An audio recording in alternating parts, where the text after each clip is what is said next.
সুপ্রিয় শিক্ষার্থীরা, welcome my channel Bangla take official. আজকে পড়ব পঞ্চম শ্রেণীর সবার আমি ছাত্র, লিখেছেন সুনির্মল বসু।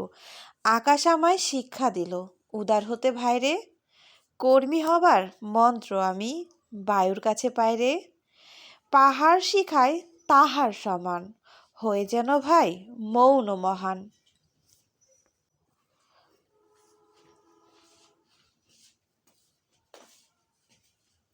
খোলা মাঠের উপদেশে দিল খোলা হয়ে তাইরে, সূর্য আমায় মন্ত্রণা দেয় আপন তেজে জ্বলতে, চাঁদ শিখালো হাসতে মোরে মধুর কথা বলতে।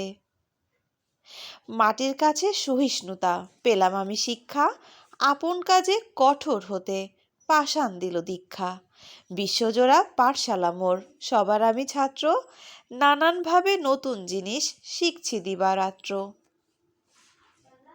এই পৃথিবীর বিরাট খাতায় পাঠ্য যেসব পাতায় পাতায়, শিখছি সেসব কৌতূহলে নেই দ্বিধালেশ মাত্র। অংশবিশেষ। তোমাদের যদি ভালো লেগে থাকে তোমাদের পরামর্শগুলো অবশ্যই কিন্তু কমেন্টে জানিয়ে যাবে, আর নতুন হলে আমার চ্যানেলটিকে সাবস্ক্রাইব করে দিবে। অনুশীলনী 1, কবিতার মূল ভাব জেনে নিই। প্রকৃতির কাছে আমাদের অনেক কিছু শেখার আছে।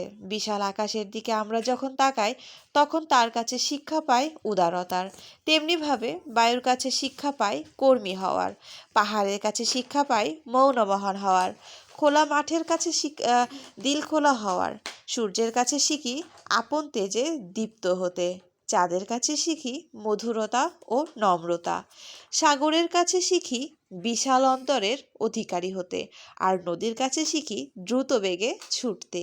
এমনইভাবে মাটি, পাথর, ঝর্ণা প্রভৃতির কাছ থেকেও আমাদের অনেক শেখার আছে। তাই এ বিশাল পৃথিবী আমাদের শেখার ও জানার এক বিরাট পাঠশালা। নিচের শব্দগুলোর অর্থ জেনে নিই ও বাক্য প্রয়োগ করি। উদার, মহৎ, দানশীল। উদার মনের মানুষকে সবাই ভালোবাসে। মৌন মহান, নীরব ও শ্রেষ্ঠ। পাহাড় ও আকাশ মৌনমহান হওয়ার শিক্ষা দেয়। দিল খোলা, মুক্ত প্রাণ বা উদার হৃদয়। কাজী নজরুল ইসলাম ছিলেন দিল খোলা মানুষ। মন্ত্রণা, পরামর্শ, যুক্তি, উপদেশ। মহান শিক্ষকের কাছে যে মন্ত্রণা লাভ করেছি তা আমার জীবনে সবচেয়ে বড় শিক্ষা। সহিষ্ণুতা, সহ্য শক্তি বা সহনশীলতা। সহিষ্ণুতা মহৎ গুণ। দীক্ষা, কোনো বিদ্যায় বা কাজে কিংবা সংকল্প সাধনে বিশেষ উপদেশ লাভ। আমি শিক্ষকের কাছ থেকে দেশপ্রেমের দীক্ষা গ্রহণ করেছি।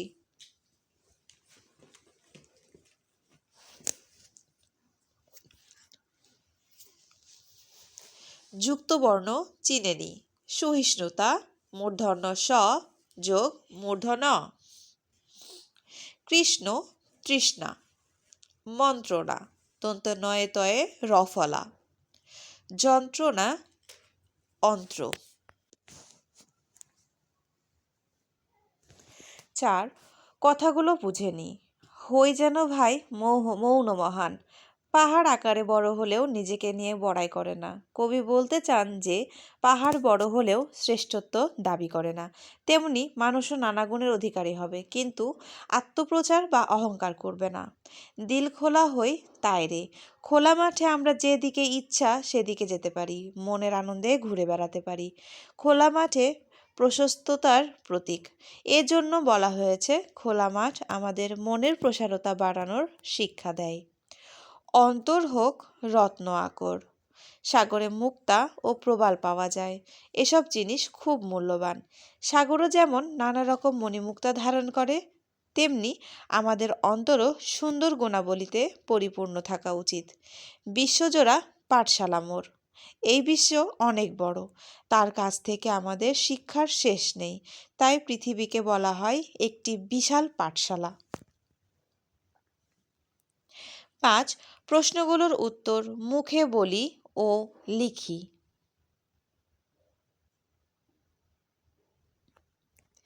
এখানে আমাদের কয়েকটি প্রশ্ন আছে। ক, আকাশ, বায়ু ও পাহাড় আমাদের কি শিক্ষা দেয়? উত্তর, সবার আমি ছাত্র কবিতায় কবি সুনির্মল বসু প্রকৃতিতে বিরাজমান আকাশ, বায়ু ও পাহাড় থেকে আমাদের শিক্ষণীয় বিষয়সমূহ সম্পর্কে আলোকপাত করেছেন। প্রকৃতির খোলা আকাশ আমাদের উদার হতে শিক্ষা দেয়। জীবনে সফলতা লাভের জন্য কাজের বিকল্প নেই। বায়ু আমাদের সে শিক্ষা দিয়ে থাকে, অর্থাৎ বায়ু আমাদের কর্মী হওয়ার শিক্ষা দেয়। পাহাড় আকারে অনেক বড় হলেও নিজেকে নিয়ে বড়াই করে না, শ্রেষ্ঠত্ব দাবি করে না। পাহাড় আমাদের মৌন ও মহান হওয়ার শিক্ষা দেয়। খ প্রশ্ন, খোলা মাঠ কি উপদেশ দেয়? উত্তর, কবি সুনির্মল বসু রচিত সবার আমি ছাত্র কবিতায় খোলা মাঠের উপদেশের কথা বলা হয়েছে। খোলা মাঠে আনন্দে, মনের আনন্দে যেখানে আমরা ইচ্ছে মতো ঘুরে বেড়াতে পারি। খোলা মাঠ উদারতার প্রতীক। খোলা মাঠ আমাদের মুক্ত প্রাণ, উদার মনের অধিকারী হওয়ার উপদেশ দেয়। গ সূর্য ও চাঁদ আমাদের কি শেখায়? উত্তর, সূর্য ও চাঁদ প্রকৃতির এক অবিচ্ছেদ্য অংশ। কবি সুনির্মল বসু রচিত সবার আমি ছাত্র কবিতায় প্রকৃতির অনন্য সম্পদ সূর্য ও চাঁদের নির্মল শিক্ষাদানের কথা উল্লেখ করা হয়েছে। সূর্য তার নিজস্ব আলোয় সারা পৃথিবী আলোকিত করে। সূর্যের আলোয় অন্ধকার দূর হয়। সূর্য আমাদের স্বকীয় বৈশিষ্ট্য, নিজস্ব প্রখরতায় মানবীয় গুণাবলীকে উদ্ভাসিত করতে শেখায়। অপরদিকে চাঁদের স্নিগ্ধতা আমাদের হৃদয়কে আনন্দিত করে। চাঁদ আমাদের মিষ্টি হাসতে এবং মধুর কথা বলতে শেখায়। অর্থাৎ এই পৃথিবীর সব কিছুকে নির্মল ভালোবাসার বন্ধনে আবদ্ধ করতে শেখায় চাঁদ। ঘ মাটি কিভাবে আমাদের সহিষ্ণুতা শিক্ষা দেয়? উত্তর, সহিষ্ণুতা কথাটির অর্থ হলো সহনশীলতা।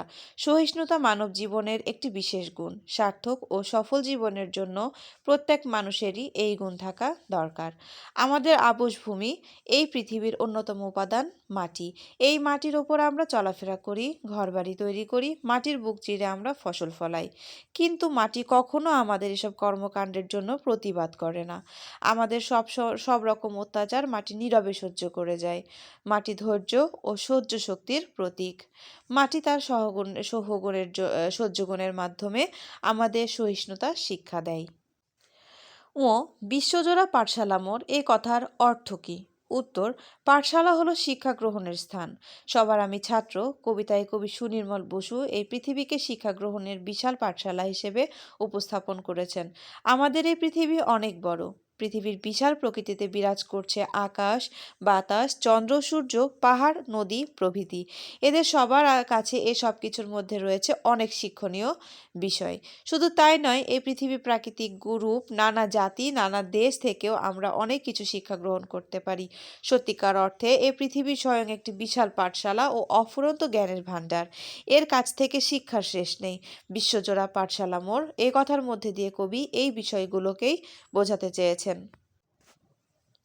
চ প্রশ্ন, সাগর ও নদীর শিক্ষা কি? উত্তর, সাগরে মুক্তা ও প্রবাল পাওয়া যায়। এসব বস্তু খুব মূল্যবান। সাগর যেমন নানা রকম মণিমুক্তা ধারণ করে, তেমনি আমাদের অন্তরও সদ্গুণাবলীতে পরিপূর্ণ থাকা উচিত। সাগরের মতো আমাদের হৃদয়কে রত্ন আকর হিসেবে গড়ে তোলা প্রয়োজন। অর্থাৎ সাগর আমাদের সৎ চিন্তা ও সৎ কাজ করার শিক্ষা দেয়। নদী অবিরাম বয়ে চলে। নদীর চলার কোনো শেষ নেই। নদীর গতি কখনো পেছনে ফেরে না। নদী আমাদের আপন বেগে চলতে শিক্ষা দেয়। প্রকৃতপক্ষে সাগর ও নদী আমাদের সৎ ও গতিশীল হতে শিক্ষা দেয়। বিপরীত শব্দ: উদার, অনুদার, মৌন, মুখর, খোলা, বন্ধ, জলা, নেবা, সহিষ্ণুতা, অসহিষ্ণুতা, কঠোর, কোমল।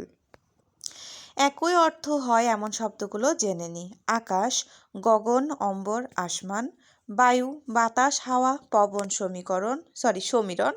পাহাড়, পর্বত, শৈলগিরি। সূর্য, রবি, তপন, দিবাকর, প্রভাকর। চাঁদ, চন্দ্র, শশী, বিধু, ইন্দু, শশাঙ্ক। নদী, তটিনী, নির্ঝরিণী, প্রবাহিনী, স্রোতস্বিনী। মাটি, ভূমি, মৃত্তিকা। পৃথিবী, ধরণী, ধরা, ধরিত্রী, বসুন্ধরা। কবি পরিচিতি।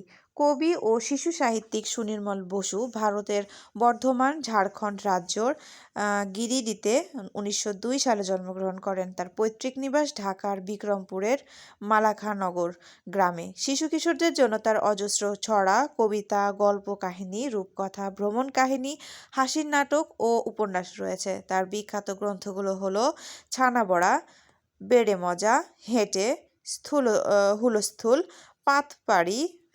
পাততাড়ি, শহুরে মামা, ছন্দের টুংটাং ইত্যাদি। তিনি 1957 খ্রিস্টাব্দে মৃত্যুবরণ করেন। পরবর্তী ক্লাসের জন্য তোমাদের আমন্ত্রণ রইল। ধন্যবাদ সকলকে।